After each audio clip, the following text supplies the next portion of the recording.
ভুতুড়ে পাড়া।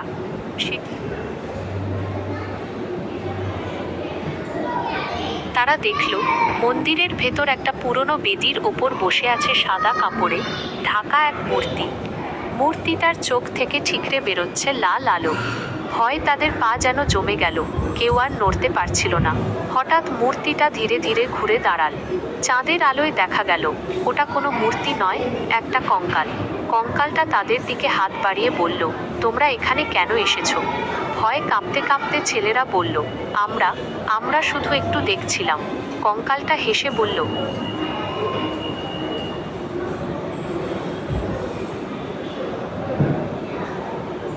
বলেন। ভেতরে ঢুকে তারা দেখল সেখানে সারি সারি কঙ্কাল বসে আছে। তাদের সামনে থরে থরে সাজানো মানুষের হাড়গোড়। একটা বড় কঙ্কাল তাদের দিকে তাকিয়ে বলল, তোমরাও কি আমাদের দলে যোগ দিতে চাও? ছেলেরা ভয়ে কথা বলার শক্তি হারিয়ে ফেলেছিল। তারা শুধু মাথা নেড়ে না বোঝাল। কঙ্কালটা হেসে বলল, বেশ, তাহলে আর দেরি কেন, পালাও এখান থেকে। ছেলেরা এক দৌড়ে মন্দির থেকে বেরিয়ে এল। পেছনে ফিরে দেখল কঙ্কালগুলো তাদের দিকে তাকিয়ে হাসছে। সেই রাতে তারা আর বাড়ি ফেরেনি, সোজা থানায় গিয়ে সব কথা জানিয়েছিল। পরের দিন পুলিশ এসে মন্দিরটা ঘিরে ফেলল, কিন্তু ভেতরে ঢুকে তারা কাউকে খুঁজে পেল না। শুধু পড়েছিল কয়েকটা পুরনো হাড়গোড়। সেই থেকে গ্রামবাসী আর কখনো রাতে মন্দিরের ধারে কাছেও যেত না।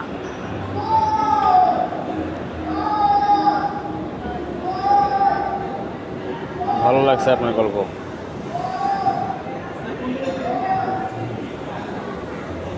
ধন্যবাদ। আপনার যদি আর কিছু জানার থাকে তবে জিজ্ঞাসা করতে পারেন। একজন বিরহের মানুষের গল্প শোনান।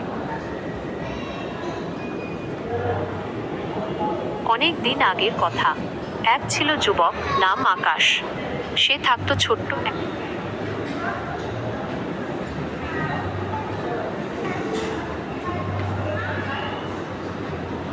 আবার বলেন, শুনি নেই। আপনার কি কোনো বিশেষ অনুরোধ আছে? আমি কি কোনো মজার গল্প শোনাবো নাকি অন্য কিছু? আপনার পছন্দের একটা গল্প শোনান।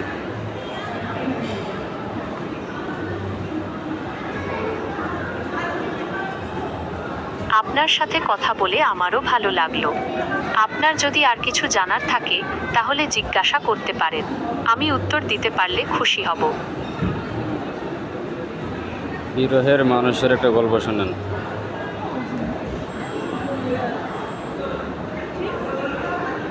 ঠিক আছে, তাহলে শুনুন। অনেক দিন আগের কথা। এক ছিল যুবক, নাম আকাশ। সে থাকতো ছোট্ট এক গ্রামে, পাশে বয়ে যেত নদী। আকাশের মনটা ছিল যেন নদীর মতোই শান্ত, কিন্তু চোখ ভরা ছিল স্বপ্ন। একদিন সেই গ্রামে এল এক মেয়ে, নাম মেঘলা।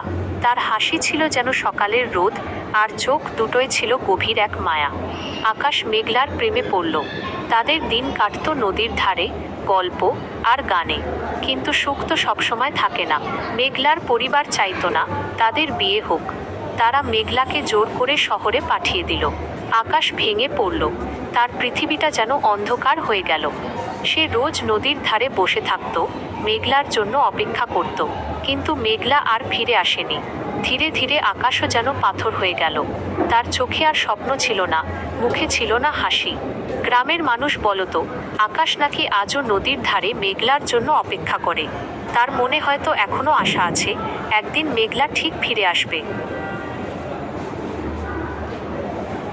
আপনার গল্পটা অনেক ভালো লাগছে। ধন্যবাদ। আপনার যদি আর কিছু জানার থাকে তাহলে জিজ্ঞাসা করতে পারেন। আমি উত্তর দিতে পারলে খুশি হব। আপনার পছন্দের একটা গল্প শোনান, সুন্দর দেখে। এক ছিল ছোট্ট মেয়ে, নাম টুম্পা। তার ছিল এক আশ্চর্য পুতুল, নাম পরি। পরি ছিল সাধারণ পুতুলের মতো নয়, তার ছিল ছোট্ট একজোড়া ডানা আর মিষ্টি এক হাসি। একদিন টুম্পা আর পরি খেলছিল বাগানে। হঠাৎ পরি বলল, টুম্পা, চলো না উড়ে বেড়াই। টুম্পা তো অবাক, পরি উড়তে পারে? পরি হেসে বলল, হ্যাঁ পারি, ধরো আমার হাত। টুম্পা পরীর হাত ধরল আর পরী তাকে নিয়ে উঠতে শুরু করলো। তারা উড়ে গেল মেঘের দেশে, দেখল রংধনু আর তারা ভরা আকাশ। টুম্পার খুব ভালো লাগলো। পরী বলল, টুম্পা, তোমার যদি কোনো স্বপ্ন থাকে বলো আমাকে, আমি পূরণ করে দেব। টুম্পা একটু ভেবে বলল, আমার স্বপ্ন আমি যেন সবসময় তোমার সঙ্গে থাকি। পরী হেসে বলল, তথাস্তু। সেই থেকে টুম্পা আর পরী হয়ে গেল সবচেয়ে ভালো বন্ধু।